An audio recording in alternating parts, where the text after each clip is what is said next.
right, Dan. Special guest. Yeah, special guest. Round Wow, two. yo, thank you, Thank thank you for having me. Of Thank you. course, of course. It's a Long pleasure. awaited. You're our first guest. First of many. It's an honor. First of many. Mashallah, bro. How did this come to be, though? I actually don't know. How did we even begin this? I mean, honestly, like, I see, like, how devoted you guys are to the religion. Yeah. And I've always wanted to learn it. Like, Just Islam in general, or just any religion? Islam in general. Because, why? Like, I basically grew up with you guys. Yeah. From university. Yeah. First year, Yeah. we met at Frosh. It was us three in a Frosh group. Yeah, bro. I remember Right. Justin that. Young, Jason Right. Lung. Yeah. Yeah, man. But, like, I'm closer to you guys, Yeah. right? Like, we still keep in contact. Like, I know, like, we don't talk as much Yeah. like But it's before, different. but It's different. When It's we like go- when we do come back, it seems like UTSC days, you know? right? It feels very Yo, similar. doesn't it feel like we're sitting on the UTSC couch? No. before? Yo, because we went through it, bro. Right? It was Yeah, it was the that grind. that It was the hectic. grind. But yo, that's one thing I'll never discredit UTSC for. The Right. friends that we were able to make there, bro. It was, cause yo, think about it. How many times do we actually make friends that if you don't see them for a long time, it's just gone. But we don't see each other for months. But when we come back, the same level of Same Same. energy. same energy. Same energy. same, which Same is energy. dope. And like I've seen you, like everyone has grown. Yeah. From that first.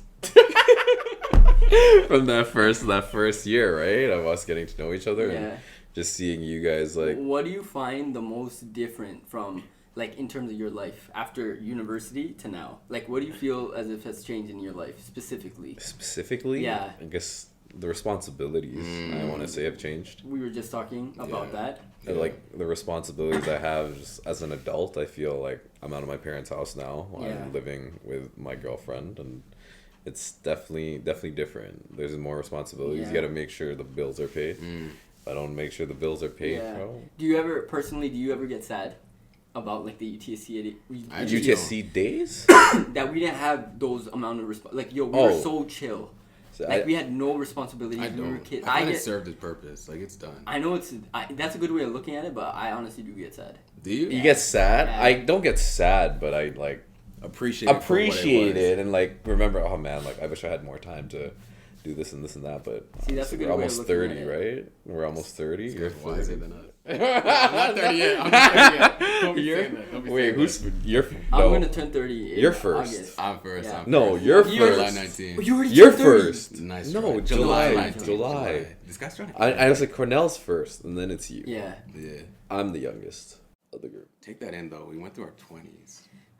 We went Right. through 10 years together, I think. Right? Yeah, 9. Us? We met when we were 18 then. 18.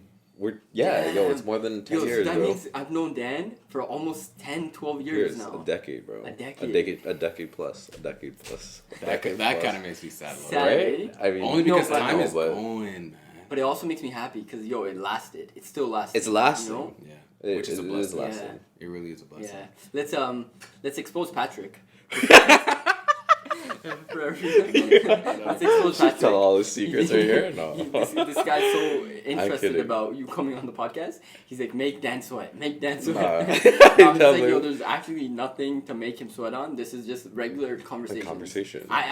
So everyone gets nervous about, hey, a podcast. But bro, we literally have our conversation.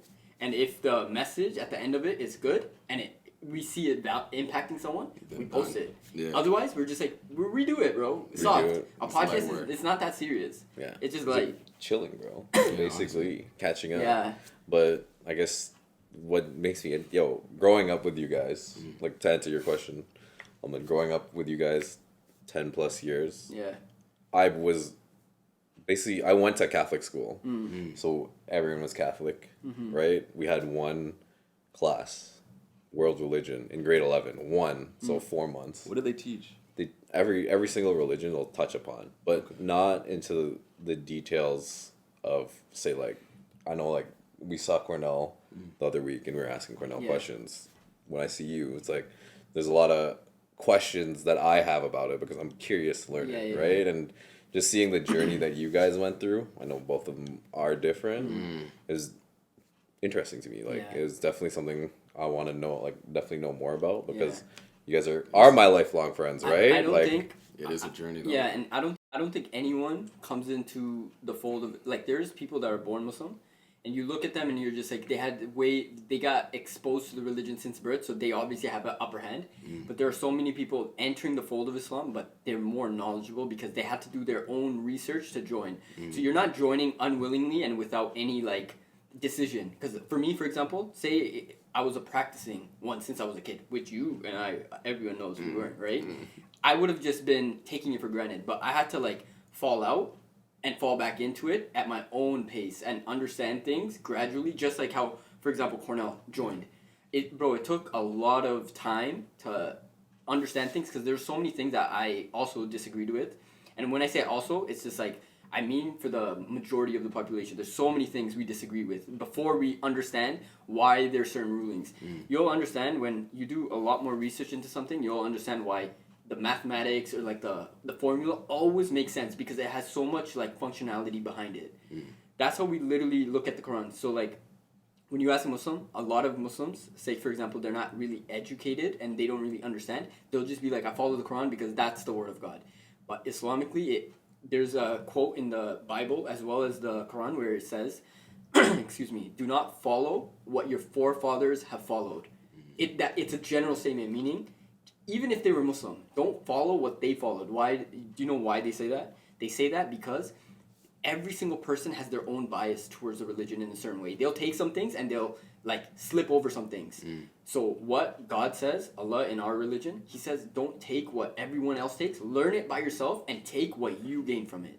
So that's why it's just like in Islam, you can't really listen to someone else and take their guidance. You have to open the book yourself, read it, and understand it yourself.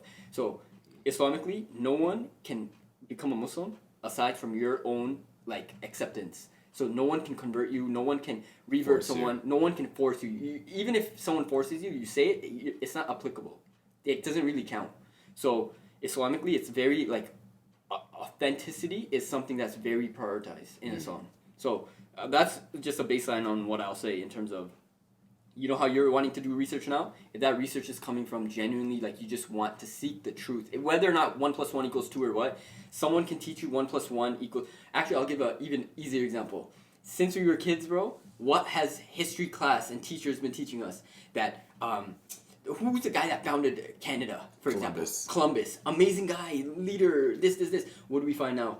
That he wasn't really a good leader, bro. What happened? He literally came and inoculated the country. He had to do his dirty work, whatever, and then he took it over. That's not something a Muslim says and a Christian doesn't say, or a Christian... It's just a fact that we found out and we uncovered afterwards. But what was happening before? We were following what our forefathers have taught us. But when you come and seek the truth, at the end of the day, you find the truth, you follow the truth, and you just accept it not to please anyone else, but for yourself. That's all it is, bro. It's just like, it just makes more sense and it's much lighter. Yeah. I don't know if you agree with that whole concept. I understand Yeah. what you're trying to say. It's definitely the same in Catholicism. Yeah. Like, there's the book you follow. Like, people will tell you kind of like, do this, do that kind of thing, but it's all up to you, right? Exactly. It's up to No you. one can force you. At the end of the day. You guys keep talking. I'm just checking on this. I know, Cornell, like you, I was gonna say, you new to Islam, right? Yeah. Kind of, what was that turning point Yo, it comes for back. for you? It comes back to a point that he said about you can't look at someone that's born into Islam and think, oh, like, they know everything because they're born into it. Like, what really gets people into Islam, like 9 times out of 10, is like falling off. It's like you need to see the darkness to appreciate the light. So, yo, that for me, that was my journey. Like, I had to. You guys got time? Because I can. My story is. Yeah, Go for it, bro. Go for it. I would say, as I was a kid, I've always been God conscious. Like, that's just something that, alhamdulillah, like, thank God, that's just been the thing. Like, I always knew there was a higher power. But it came to the point where I started asking questions about religion. Because naturally, as I'm getting older, I'm seeing, oh, it's a religion. But what got me confused as a kid is that I would be asking different people in my family who Jesus was. because Jesus was like the fundamental part about Christianity. And I would get such conflicting answers. But because I was a kid, I kind of just put religion to the side because I thought I'm not old enough. Like it's maybe when I'm older I'll get into it. But I kind of held on to that for years, man. Decades. Decades. It was only until I got into third year university where we had conversations about Islam. Yeah. But even when he was explaining certain things, I kind of I kept it as a truth because it hit me and it addressed all the issues that I had as a kid.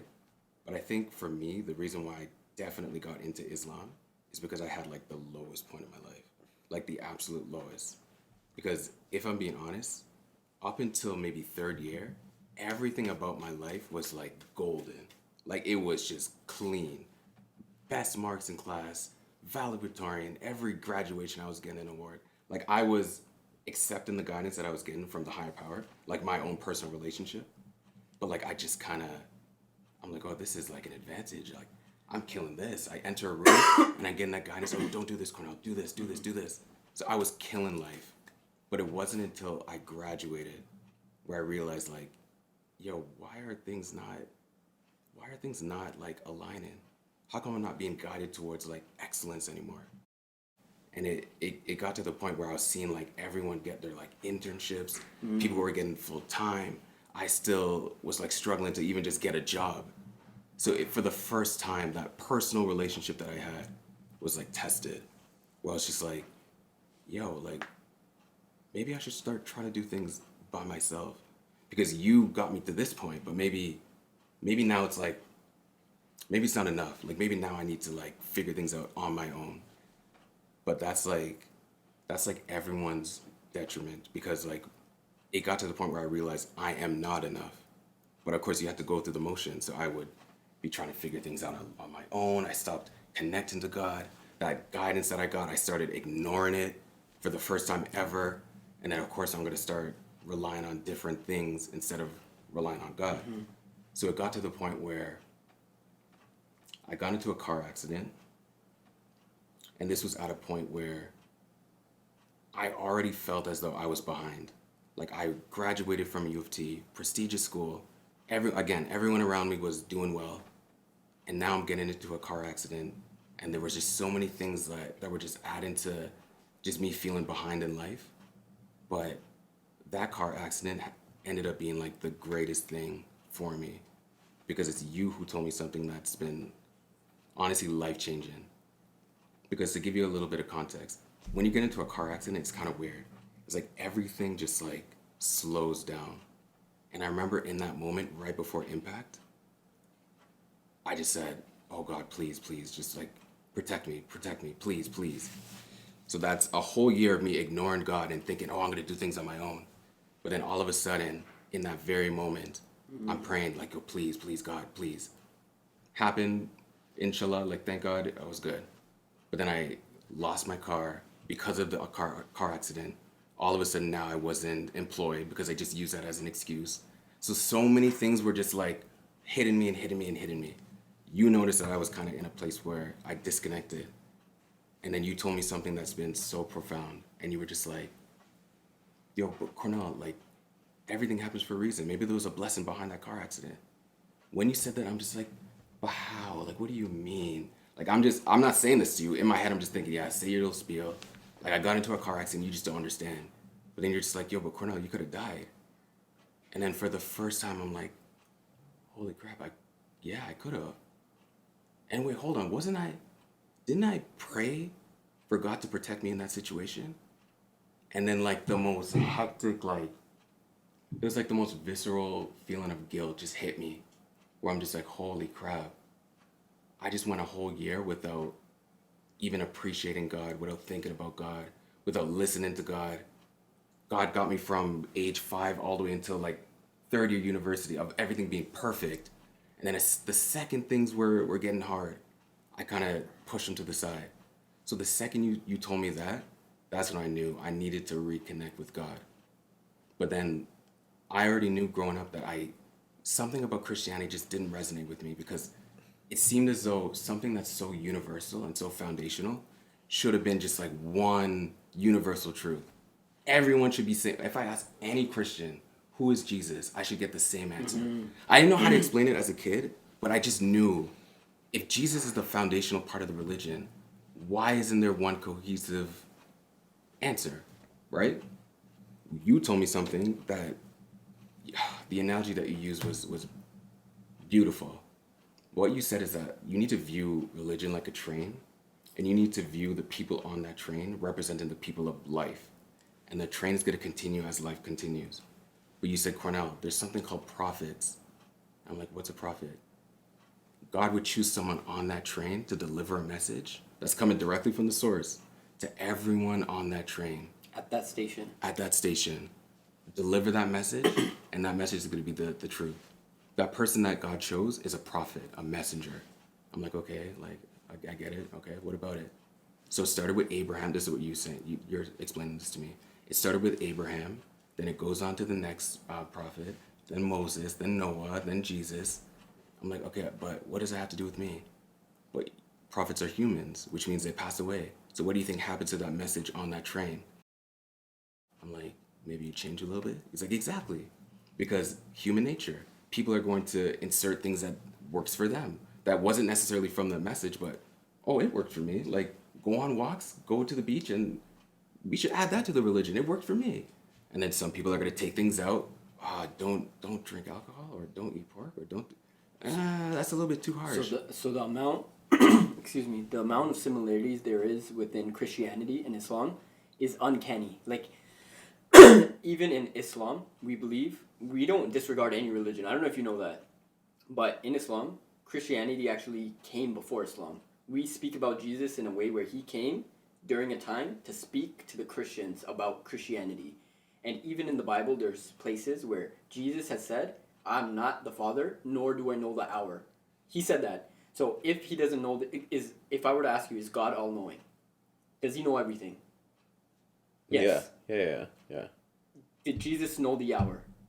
He said in the Bible, he doesn't know the hour. So by definition, can Jesus be God? If he doesn't know the hour? No. That's all you need to Jesus, his teachings were the same teachings as all the prophets that we believed. You have to, like, the way you treat your family, the way you treat your neighbors, all the prophets had similar messages. Where it gets, like messy and murky is when people love the prophets so much that after they pass away, they start to idolize the prophets as a remembrance. Maybe the first generation after he passed away, they love him so much, they don't worship him, but they value him so much that when that generation passed away, the people that come after, they miss so much of the story. They're like, my parents used to worship this, even though they didn't worship, they just loved. Yeah. Then love becomes worship. Worship becomes idolizing. Yeah. And that becomes making into a god. It's all layers. But every single prophet, the same message. I am not God, I am just a messenger. So the biggest... But what was the message? For who? All the prophets. I'm not God. And believe in one God. So every single prophet, you could look at Christianity, Catholicism, everything. Judaism, even Judaism, any religion. You know Hinduism? There's how many gods do they have? Hindus. Is it like 18 or 18 plus or something? They have over Many. 100 different gods for every weather type, everything.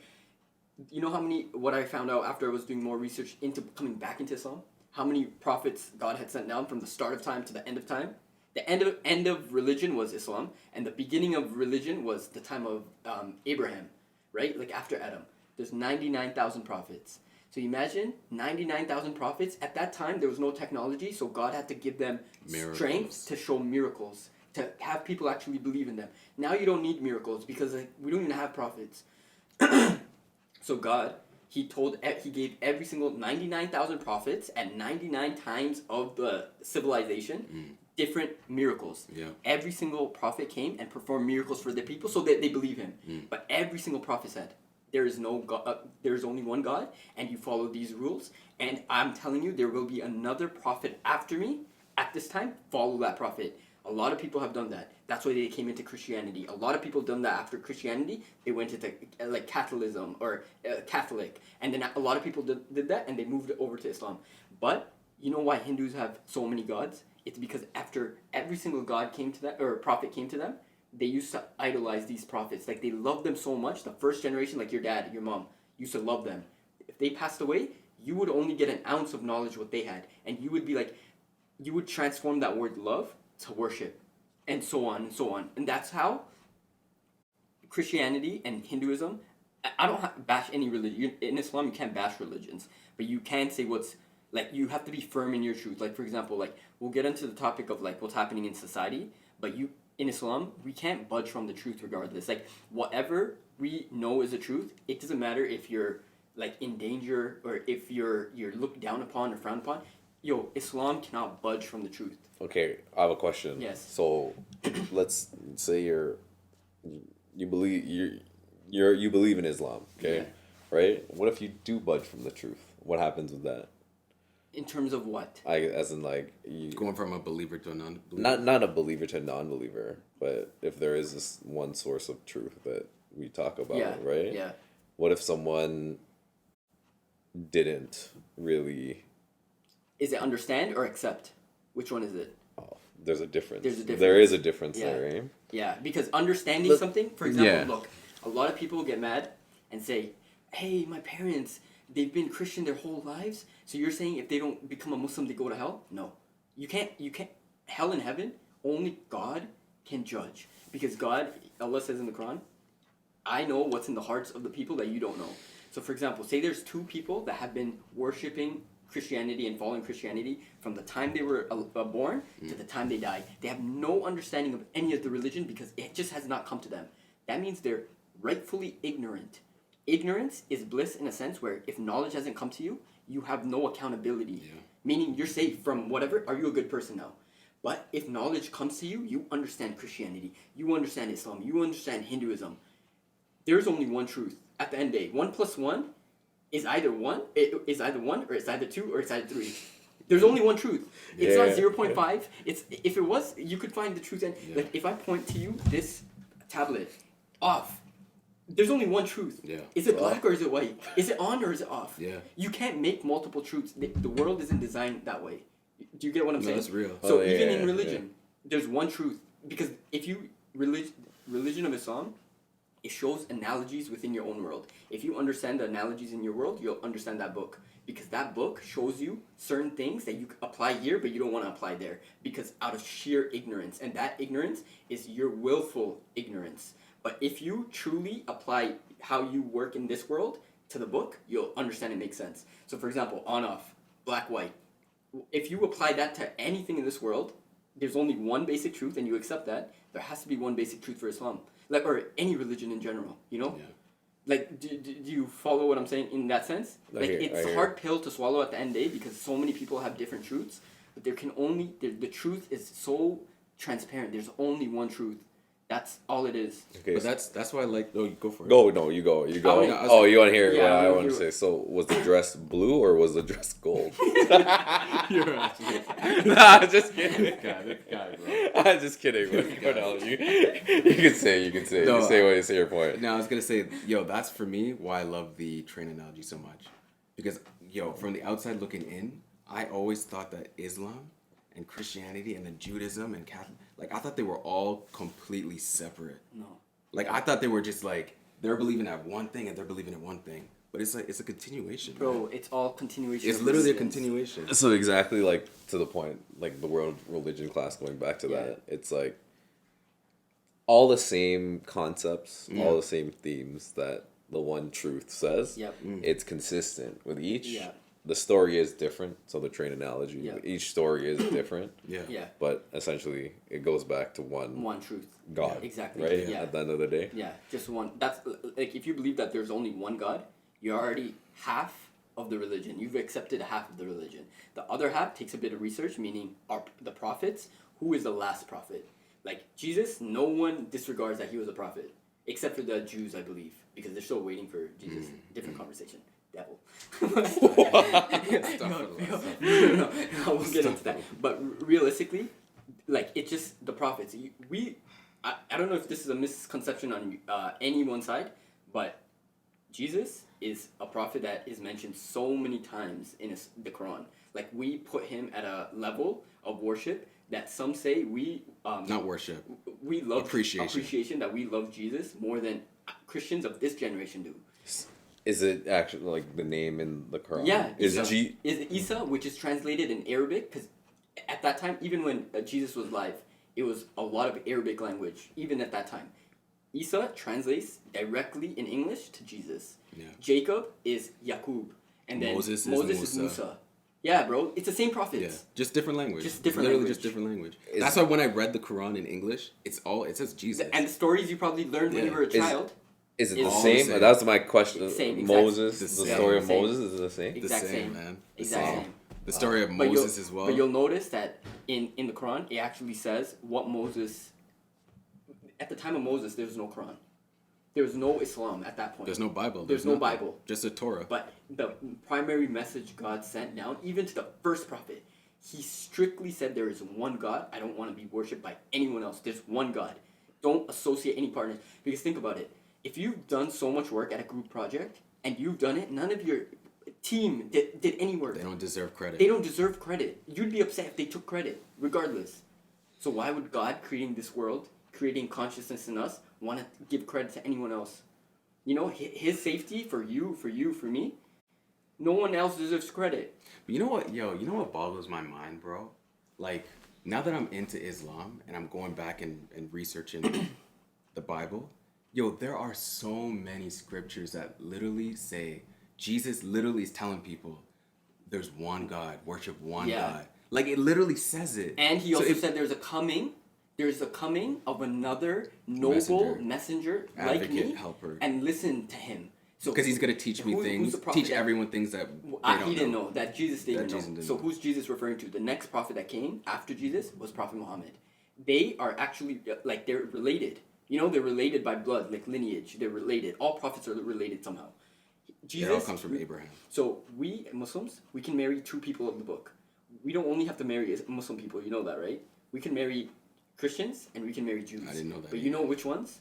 The ones that followed the book of that station. Remember the train? Like it's Judaism The came, original then messages. Christianity came. When Jesus came and he revealed like the message, those Christians of that time, if they still exist today, you are allowed marrying them because they still believed in the same message, which was believe in one God.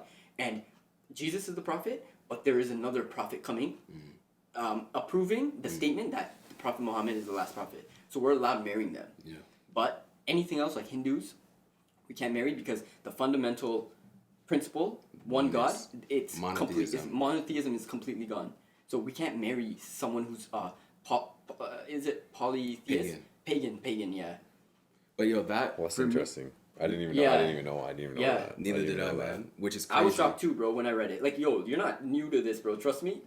Just read it, you learn it, and it makes sense. Like, you just think about it. Religion as a whole is literally one thing that was just scattered, thrown piece by piece by piece by piece, and now everything needs to come back, and you just gotta step back and see the whole picture. Yeah. So That's why, by the way, every time I say it's the final religion, that's not the accurate thing to say. You're supposed to say it's the complete religion. Yeah, because it takes from everything. It takes from everything. This is it.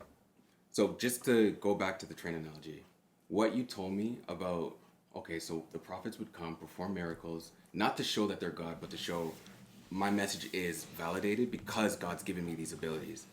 Once you explain that, I'm like, okay, cool. So when Jesus was sent back, people fell in love with the fact that he was walking on water, turning water to wine, healing the blind, all that kind of stuff. So people naturally are going to say, no, he can't be just a human. He must be He's God. God, yeah, right? exactly. So I held on to that. I'm like, that makes complete sense why I would go to different people in my family and get different answers. Because it literally just stemmed on what the opinions were of the people on the train. Yeah. Some people are like, oh, he's always calling God the Father. Maybe it's God's son. Other people would say, oh, no, look at the stuff he was doing. He is God. And then another third would say, no, remember, one God. And that goes back to what you're saying about the original message. Mm-hmm. So anyway, I held on to that. But the last thing you told me about the train is how the Quran solved that problem. You want to go into that? I can't remember what I told you. You basically said the problem why people would start changing the religion and changing their Yes. perception of who the Oh, I prophet remember. was. You said the Quran became that miracle where, mind you, Prophet Muhammad, peace be upon him, he did perform miracles, but the Quran became such a vivid miracle that replaced any need for any other prophet to do anything.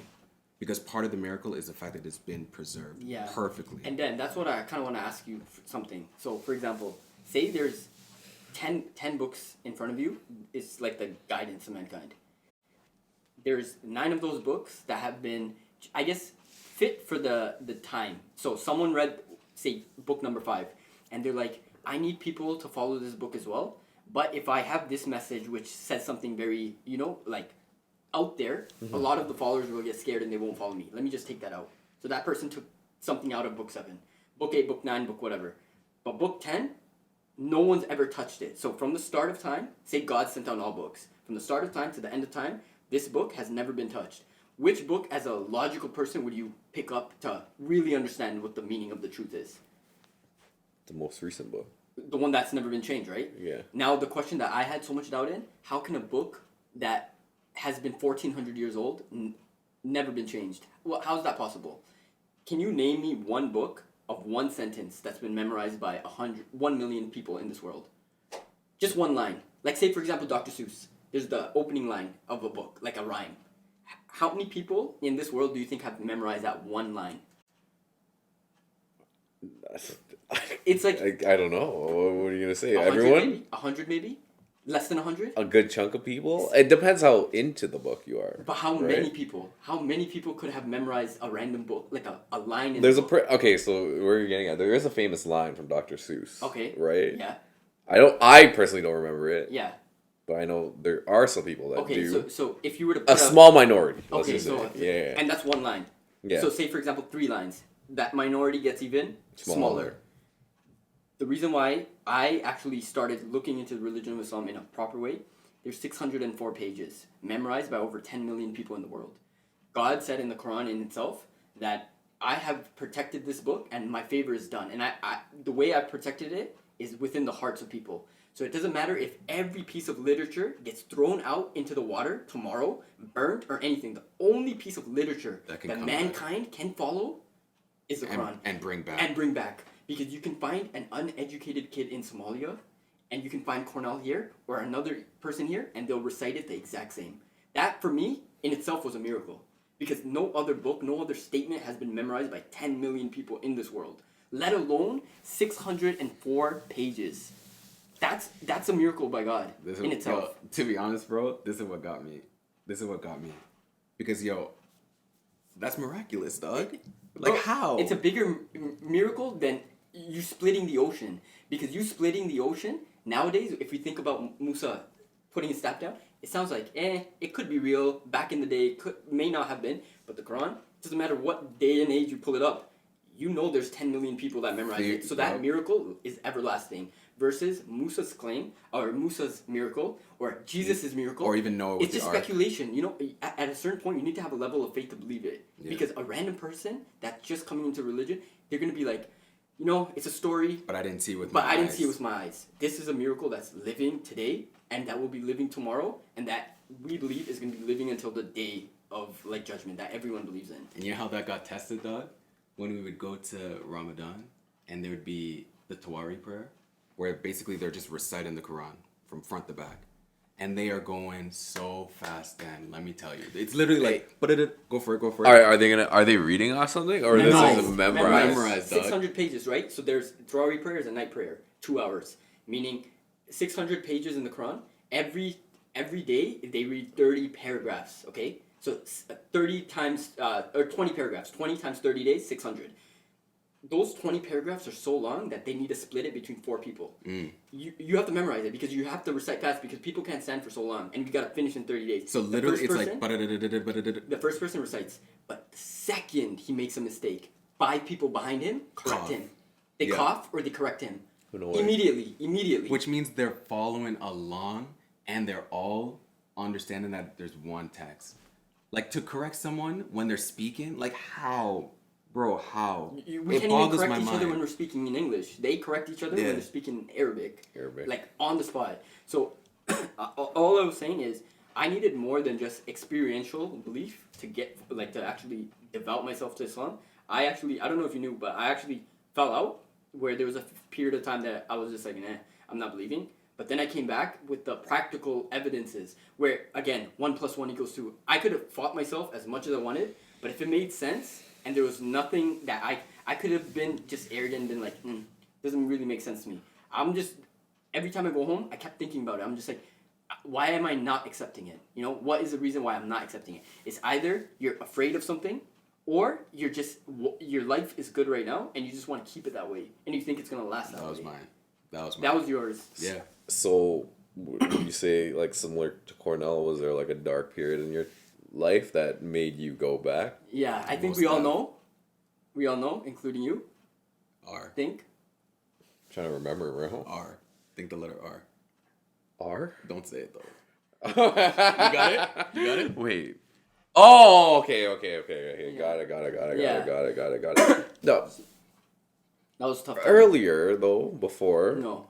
Before that was. That was the time. That was Microsoft. the turning point. He's right. Yeah, but Microsoft there was very minor adjustments where I would just believe in God and start to pray. But when you really, really got into when it. I really went full force, You really devoted yourself. It was that Yeah. that changed my brain chemistry, to be honest. Yeah. Because Me too. that time I felt a feeling where. Do you remember you also went through something first year? Yeah. There was 8.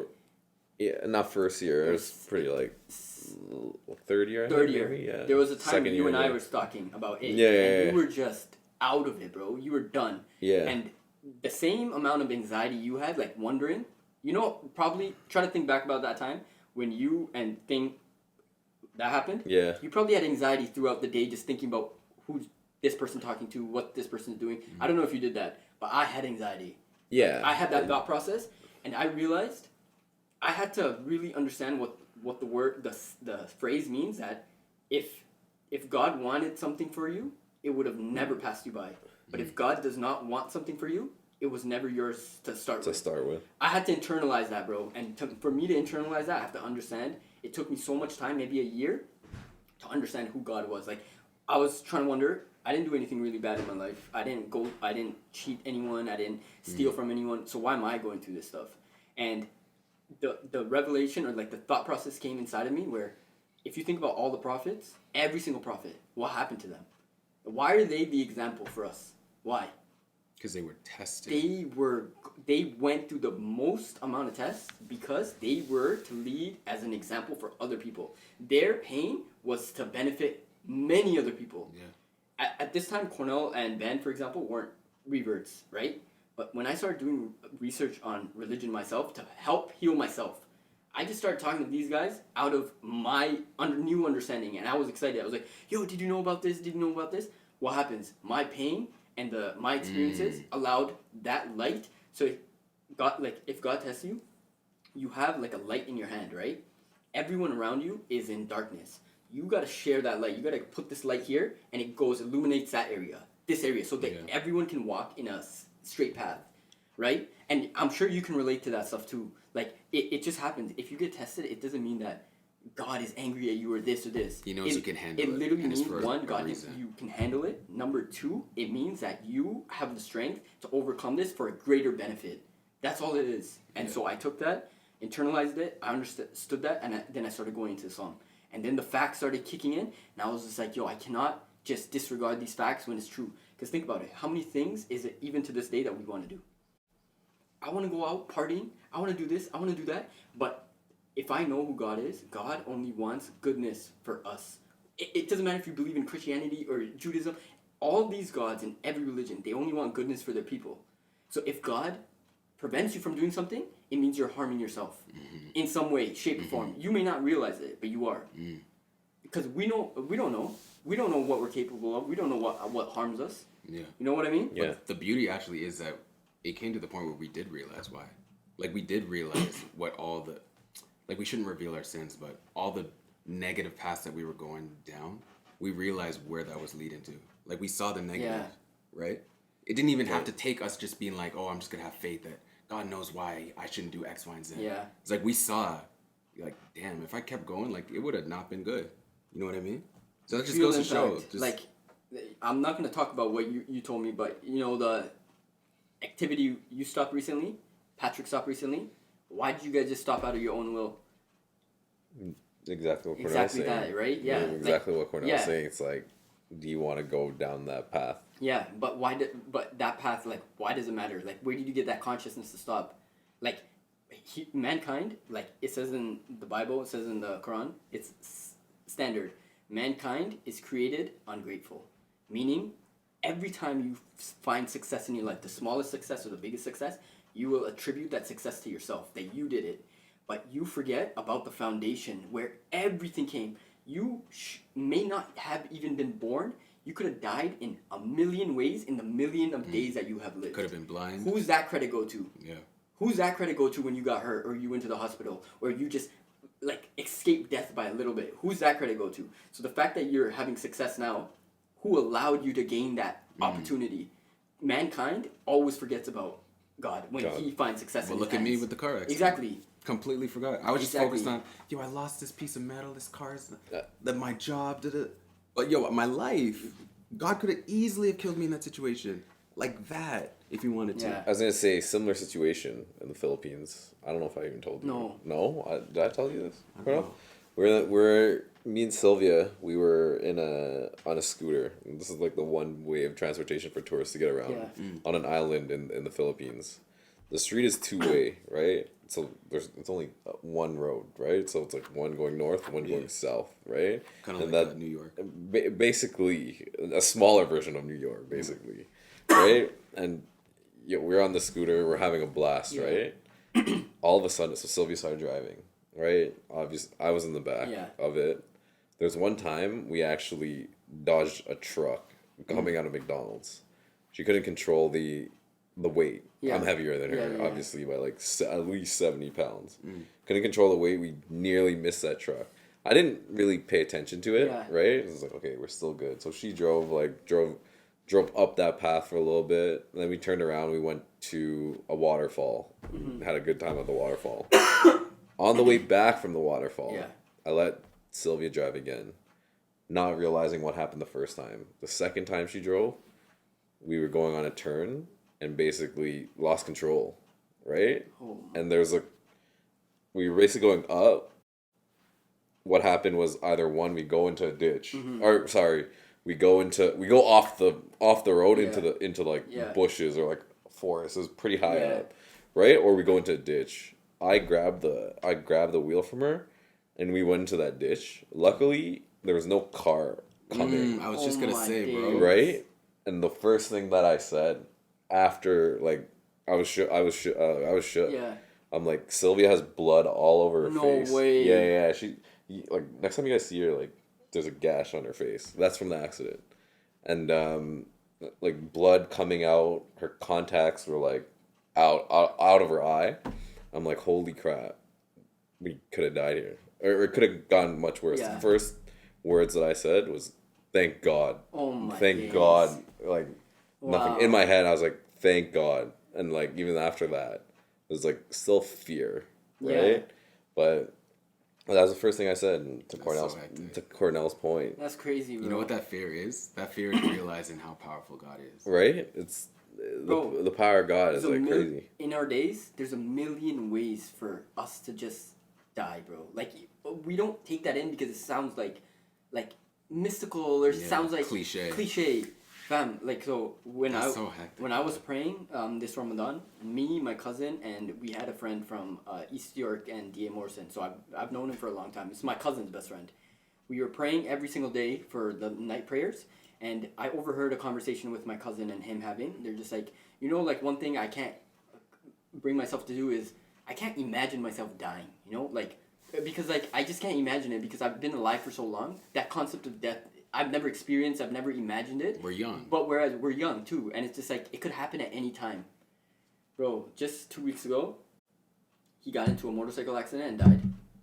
2 weeks ago. And he was talking about that at the night prayer. He just died. And my cousin crying and whatever, like, it's something that if you really think about, I can die. Yeah, it's not up to you. It's not up to you. It's up to the higher power. It's not up to you, right? Yeah, it's not your time. Exactly. Your time will come. Yeah, right? Everyone's time is come. Death is something that we were talking about. There's no discrimination. It doesn't matter if you're healthy or you're old, if you're sick or you're perfectly fine if you're young or you're old. Like nothing. Death comes when it needs to come at the end of the day. So it's just like, how prepared are you at that point to be like, I don't believe in anything. If I die, I die. If I was a good person.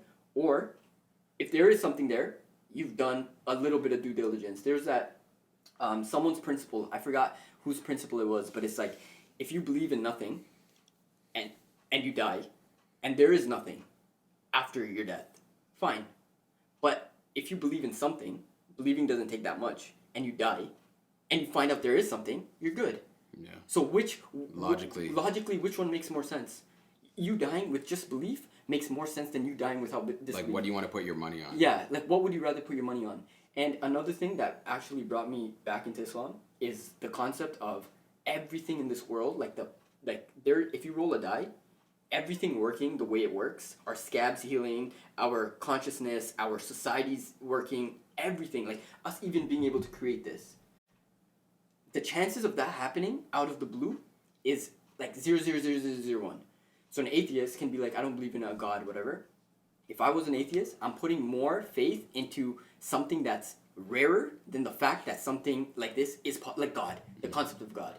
Like if I brought this to you and we had nothing in this world, and I just brought this to you, and I'm just like, where did this come from? Would you ever say this came from, like right now, if I brought this to you and said this came from thin air? Would you ever believe that? Would I believe that? Yeah, if this came from thin air, like all the functionalities on this mic, everything that happened on this mic, I told you, it just happened. It just created itself. Would you believe it? No. Why? Not really. Why? Because wouldn't you need things to build it? And then, look at the functionality, how complex it is. So you wouldn't believe that this mic was created from nothing. But then we believe that this world, which is way more intricate than this, was created from nothing. And there's no creator. So how can you give credit to a mic, but you can't give credit to the world? Do you understand that? And that one, the analogy. that boggles crazy. my mind, bro. This world, the timing of this world, the sun setting and everything, by the second, it's on point. So the structure of the world is way more immaculate than this mic, and you turning the knob left and right. Yeah. But we wouldn't. No one in this world would believe this came from nothing. Yeah. So how can you apply? And what did we just talk about? The Quran.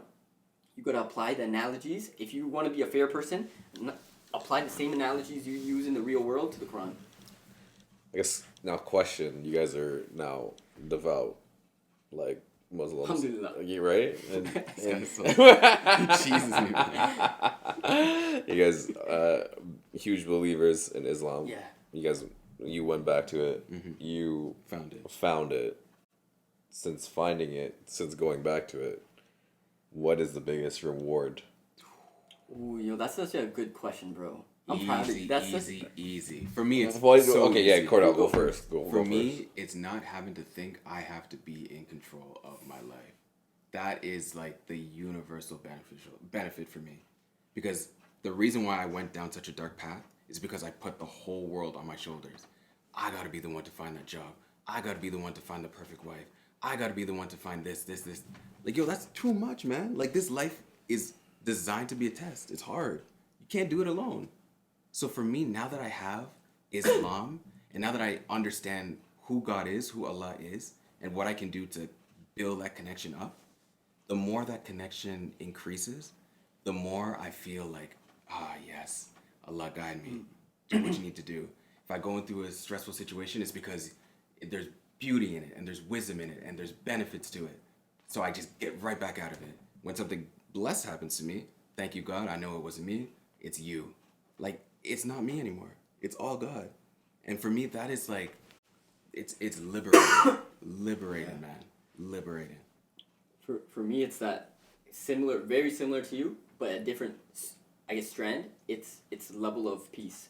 Because you have money, you're still stressing about, for example, your family members passing away. You're still stressing about something happening. Even when you're a child, you think children don't have stress? They're stressed about what toy they're gonna, what toy they're losing, or who's taking their toy, or who they have to share with. Every point of your life, whether the stress is big or large, big or small, you have it, right? For me, it's that level of peace, knowing that, similar to you, not like, so a Muslim, you know what like the word Muslim means? Submission to God, meaning you're not in charge of anything, because like we don't have that dignity to be in charge of it, something that God has created. So for example, the way we move around is that you can't judge someone else because you don't know anything about how God has created this person. How can I insult someone that God has created in a certain way? I can't even do that. Another thing is as we grow older, our body, everything in this world depreciates. Everything. You think about one thing that appreciates in this world, like physically. There's nothing. Nothing. There's literally nothing that appreciates. The only thing that appreciates is your connection with God, because as your connection with God increases, your level of peace increases. Meaning you could be sick, your body could be depreciating, meaning you could get old and sick and brittle. But if your peace is increasing, you don't care about what's happening to your body because you know the next stage you're going to be still taken care of regardless. Yeah.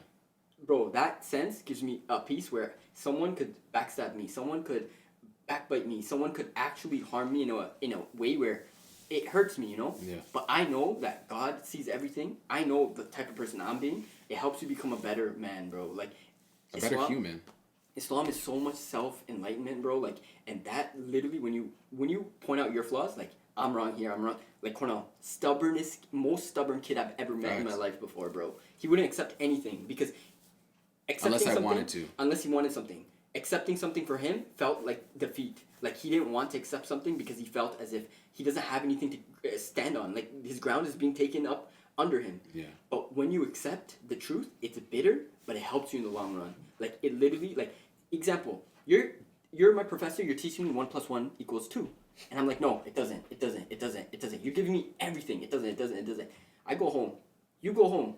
You know the truth, and I'm just arrogant of the truth. I go home. I'm trying to build something, and I need that mathematic. Who's it impacting? Who is the truth impacting him that he can't build one? It's impacting me. It's the same way. Religion, the way I look at it, and Islam and peace and Allah is I can deny everything I want in front of everyone, but you will be alone with your mind all the time, and you will try to figure out why am I not finding peace? Why am I not content? Why am I not this? God hasn't given you the gratitude. He sealed your heart. But you know why? You know why peace is so important nowadays? Is because life is actually getting harder and harder and harder. That's why you're seeing so many more people are depressed. So many more people are anxious. It's like now more than ever, Islam is needed. Because peace sounds like such a cliche thing. It's like, okay, he's peaceful. Peaceful means you can overcome your trials. You can overcome all the hardships of life that every single person will have. Like you were saying, from the moment you're born to the moment you die, you will be tested and life is hard. Yeah. So everyone has deep things in their heart where they're just like, yo, if this was different, like it'd be so much better. Who do you think can make it better? Because who do you think gave you that situation? Who do you think put you in this circumstance to deal with your stresses? The feeling of submission for human beings, it feels so pitiful. Like, don't give me no pity. But the feeling of submission when you do it to someone in private, to yourself, it's the most like empowering thing ever. And bro, it releases a weight off of you in terms of like that you feel. This world is gonna turn regardless of if you want it or not. The day is gonna come regardless if you want night to stay. The night is gonna come regardless of how long you want the day to stay. Yeah. At the end of the day, everything in this world is temporary. You could be happy right now. You could be happy right now. Tomorrow, something might happen. You're sad. You're tired right now. I could see. when you get your rest. Tell me one thing that stays the same. Nothing but God. God has been there before us, and He's gonna be there after us. It's like it's so concrete. So us holding on and submitting to something that's always been there, bro. It's an empowering. It feels good. Like I feel safe. Like it's just not safety. It feels like I have comfort in something. Like anything can happen to me, but and one thing that will always be there for me to go back. We're sad about our memories. It's gone. It came and it went. But what's one thing that you can always be happy about? God is always there. Yeah. It's something that mankind can't change. No one can change. God is always there. Brings me peace, bro. And one more thing I will say is a lot of people coming into Islam, even myself, and I'm sure you, there's so many things that you're intimidated by, so many things that Islam says no, Islam says no. There's a lot of stuff. It's like steps. You understand why step 1 was no, then you understand why step 2 was no. By the time you're at step 9 or 10, before you even understand why it's no, you accept it's no because it's been no so many times. Then you start to do your research, and because your heart has been open for so many steps, that step is just understanding. It's not accepting or denying. You already deny it or accept it based on what God has said, but it's more easy for for you to digest it at that Yeah. point. That's exactly what I was gonna say.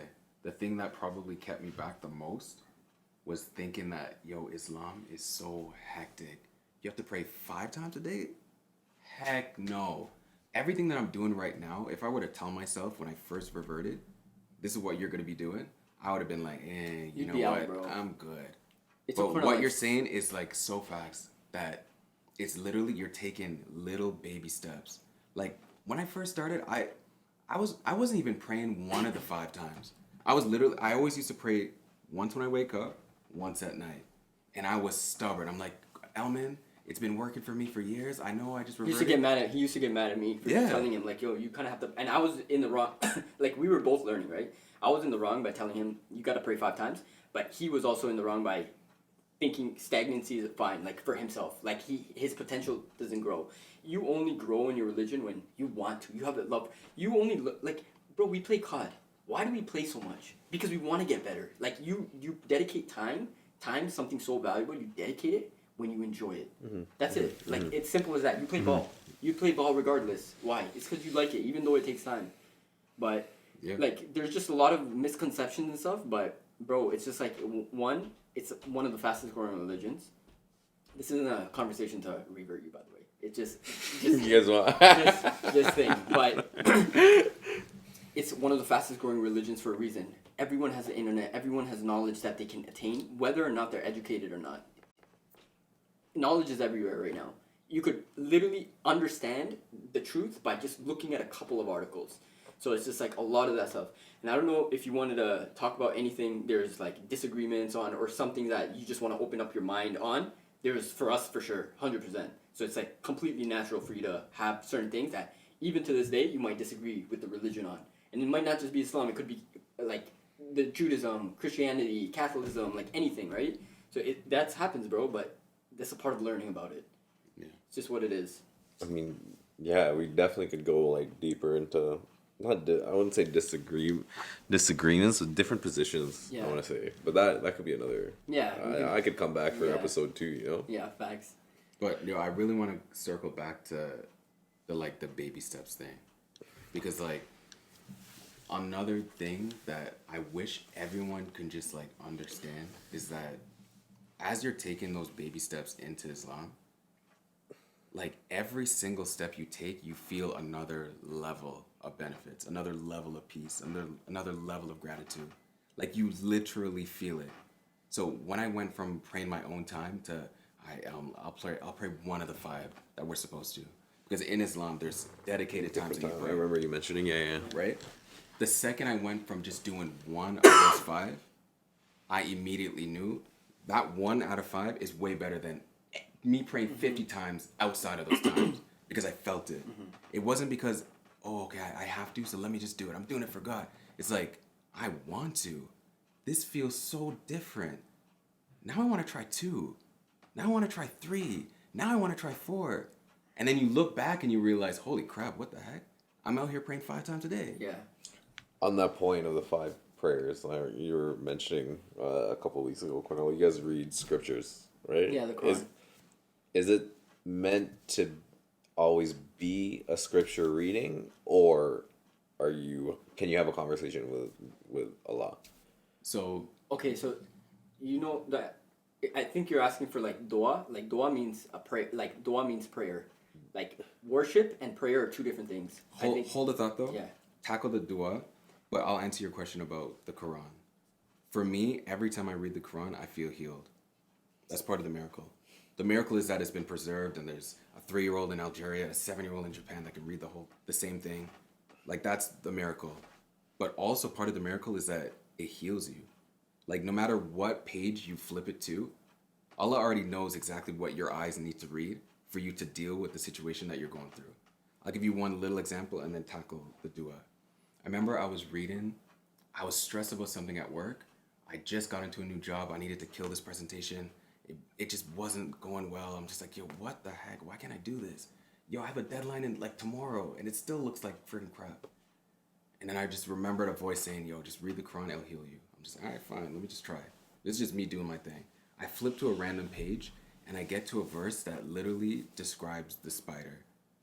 And then the spider is look at the spider. Look how intricate the web is. Look how much time and effort it puts into the web. But like little does the spider know that even the slightest gust of wind would blow that web away. The second I started thinking about that, and mind you, random verse in the Quran, random page. The second I took that in, it made me realize I am that spider. I'm out here stressing about work, thinking, yo, I need to make this so intricate. I need to do this. Why isn't it working? What the heck? What the heck? But in me stressing about that, I forgot that, yo, if you want it to do well, connect to God. If God doesn't want it to be well, one gust of wind and it's gone. And do you know the quote that is associated with that? What? They plan and Allah plans, and Allah is the best of planners. So it's like you could do whatever you want on your own whim. Yeah. But there's no way you can dictate the direction The Allah outcome. wants to take you. Exactly. So at the end of the day, you could do your due diligence, which you're supposed to. Yep. But don't ever think that it's going to be according to your plan. Yeah. Always accept that Allah might have a better plan for you, whether it takes you on a detour or whether it takes you right there. Yeah. It's all credit, as a Muslim, all credit is due to Allah. So instant peace. As soon as I read that, instant peace. It's not even I'm not even in control, so why am I stressing? I went back, did the presentation, done. Whether it does well, I don't care. Or it's not in my plan. He did his part. I did my part. That's just a level of peace. But circling back to it, dua, worship and prayer is two different things. So prayer is something where, for example, you ask God for whatever you want, right? So it's just like, God, I am struggling with this. I'm struggling with this. I need healing, whatever. Like, I hope you have the best interest in me, guide me, this. That's you just making your dua, which is equated to prayer. Yeah. Anywhere, anytime. You don't need no intercessors. You just go directly. You just lift up your hand and you do it. Worship is something else. Worship takes time, meaning there's levels of worship. The first level of worship, for example, is you opening the book and you reading the Quran. You, whether or not you take it like Cornell takes it and you find peace from it, that's just your own benefits from it. But you reading the Quran is a requirement. It's like understand who Allah is, understand His attributes, understand what the prophets went through, and develop that sense of love for the prophets, so you can live your life as a better person. And the second level of worship that's obligatory on us is our prayers 5 times. So, and the 5 times are only given to us is because it constantly throughout our days, it reminds us to be grateful. Like, Allah doesn't need your prayers at the end of the day. God doesn't need you. God doesn't need him. God doesn't need me. He needs nothing. Like, he has no needs. Meaning, if you don't pray to God, you don't worship him, you don't think of him, it's done. There's 8 billion people. He'll create a new Daniel, and done. Daniel's going to worship him. Done. So he doesn't need us. So what's the flip side? You need him in certain ways that you don't know. But you need him. So this prayer that he made obligatory on you and on me, in him, it's not for us to worship him because he's cocky. It's for us to worship him so we can benefit ourselves. Yeah. We could benefit ourselves in one way, shape, or form, like somewhere. And whether you believe in the afterlife or not, we feel as if it's going to be beneficial for us in the afterlife. That we took time out of our days, our entertainment, and we put everything aside to worship him alone. So that's the difference between prayer and worship. Prayer, anytime, anywhere. Worship, dedicated times that God has. Yeah. The 5 times a day. Yeah. Okay. Yeah. I guess there was also one thing, what's the big event that Hajj. The Hajj. The yeah. Hajj. Do you guys think one day? Inshallah. Inshallah. You have to, we believe that you kind of have to be invited to Hajj. Meaning, every time, for example, you walk into the mosque, the masjid, it's not that you want to go and you get in, you just go. It's like, can I just walk into your house anytime I want? Some days I might think, hey, I haven't seen Danny in a while. I just want to go to his house. Can I just barge into your door?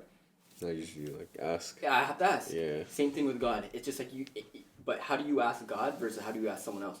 You have to ask God with your heart in a sense where you want to go and pray. You visualize yourself being like, I want to go to the house of God today. That's when you'll get the ability and the strength to actually get up at nighttime and go to the masjid. Why do people wake up at 5 a.m. to go to Fajr prayer? Old people, young people.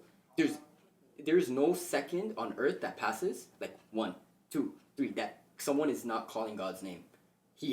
But how does that happen? You have to intend that to happen.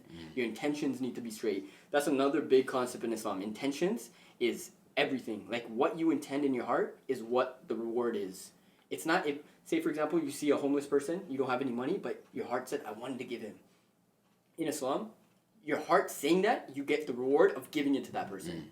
You know what I mean? So Islam is so easy, bro. Like anywhere you go, anything you do, the moment we pick up our food, we say Bismillah, which means, I'm gonna let you say what Bismillah means.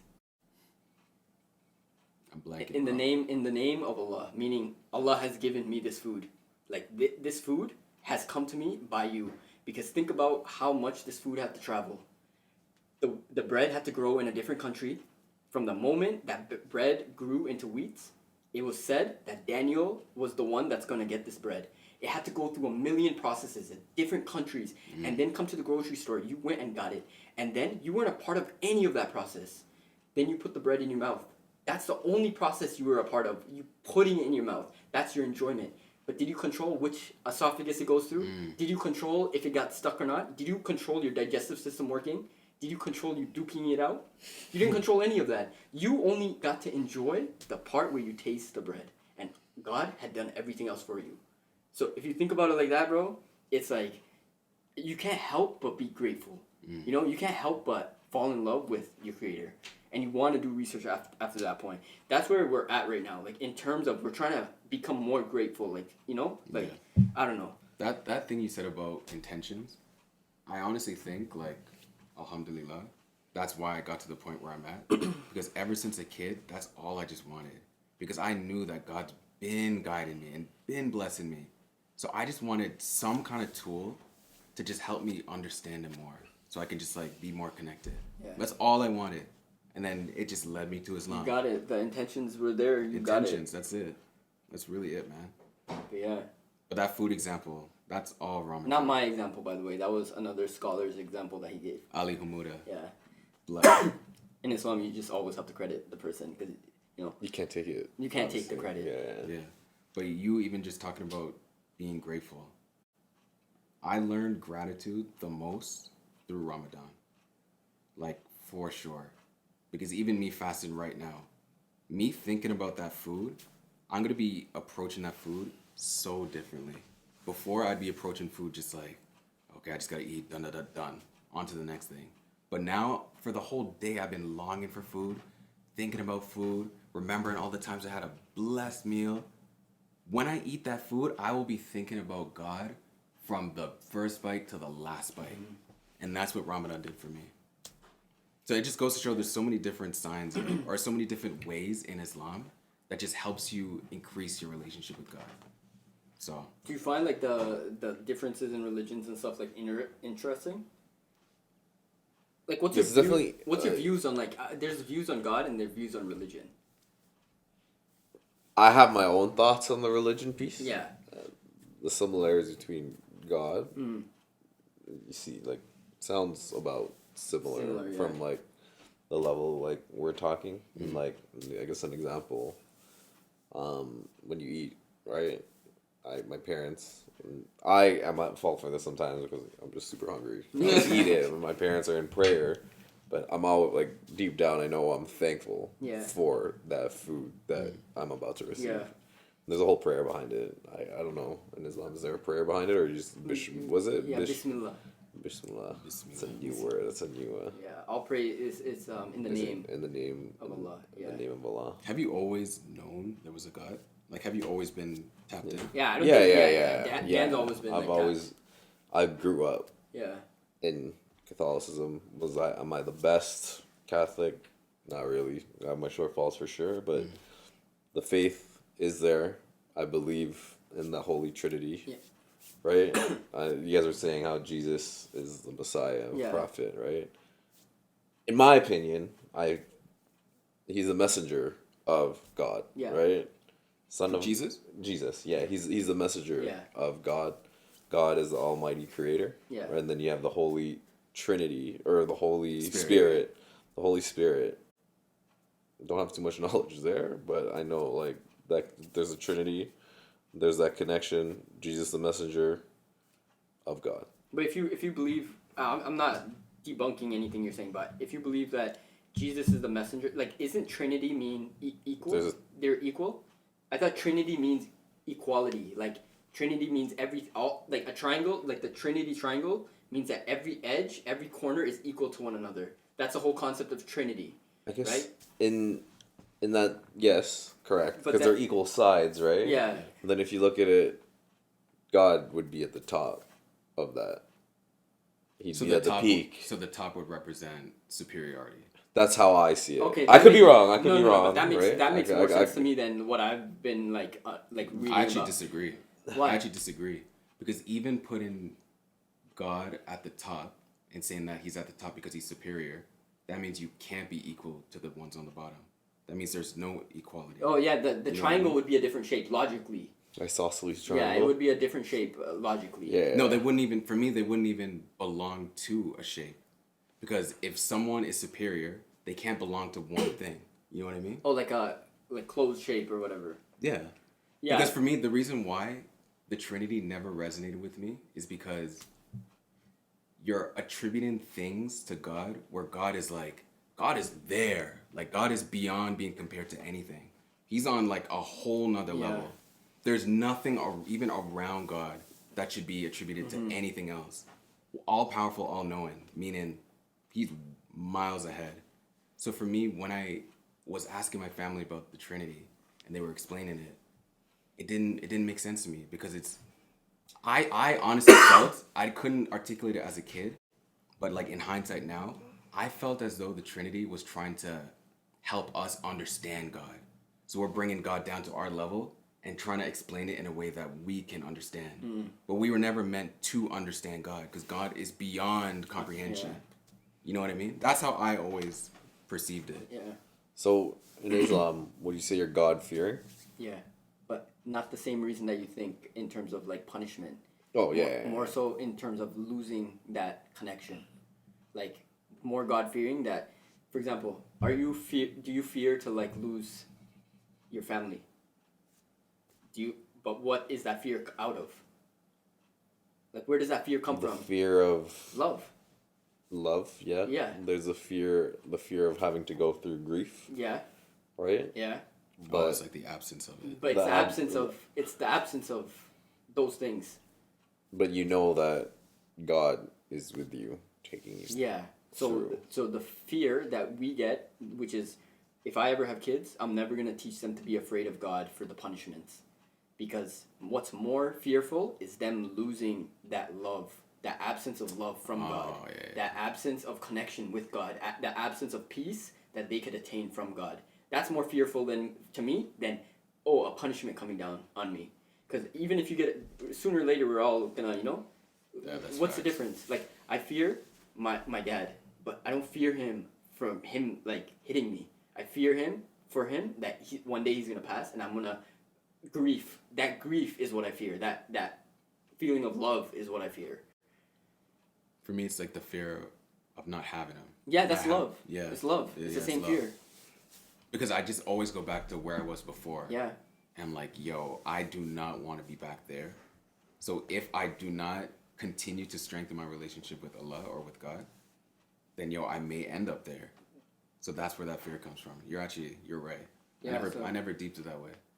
I look at it that way. It's just like people try to put things in their heart that they love. Like you could put your spouse, you could put your family members in your heart, but you'll never. The feeling in your heart isn't love. It's more fear, because when you love human beings, when you love something so much, all you think about is the fear of losing them, something happening to them. When I have kids, we're gonna love them. But where's that love coming from? You're gonna think about them every day, hoping they're okay. But when you place the love of God in your heart, you know that God can protect them in a way you can't. So you are feeling at more peace. So you placing God in your heart versus you placing people in your heart, you get peace and you don't get peace. Yeah.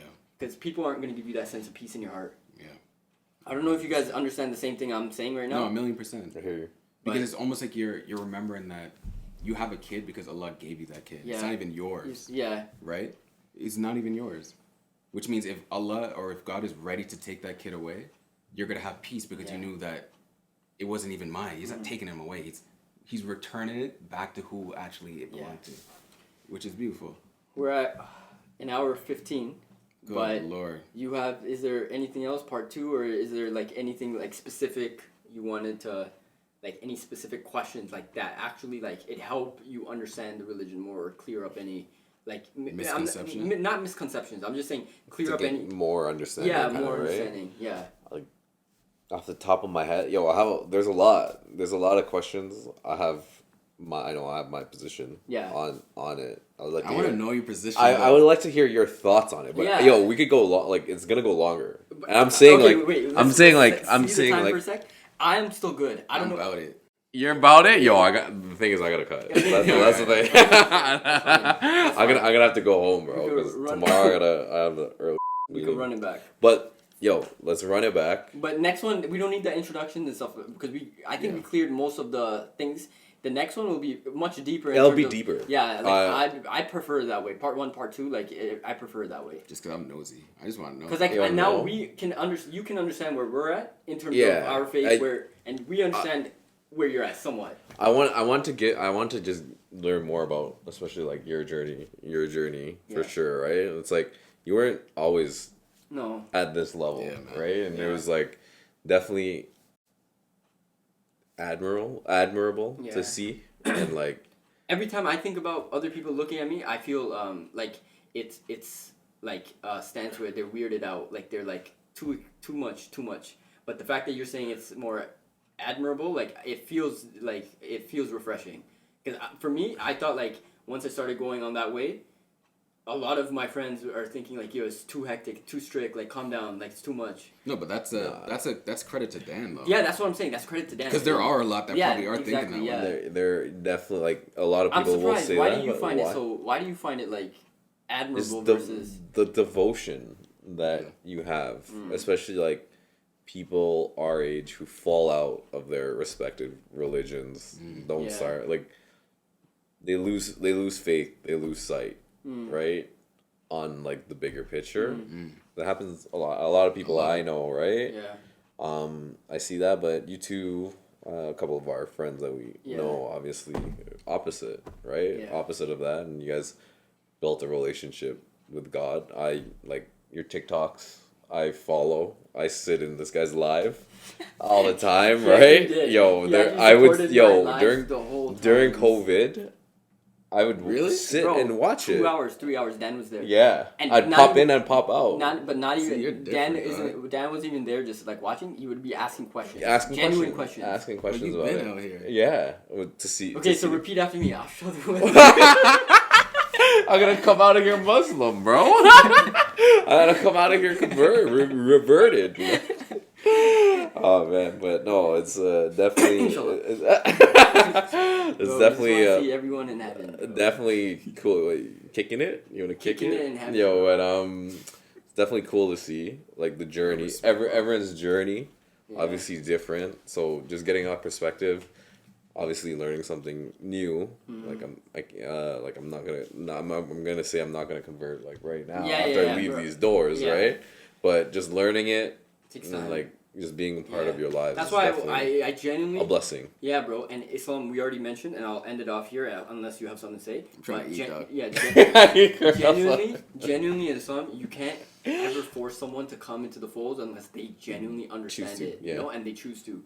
So for you, the reason why I wanted to understand all those other questions is because if there's clarity out of that, then you'll do things that are more logical for yourself, not even for me. You will move different. Yeah, and whether or not you choose to do whatever you want, that's your decision. But you, by yourself, understand I made a logical decision. Because you have all the pieces. Because you have all the pieces.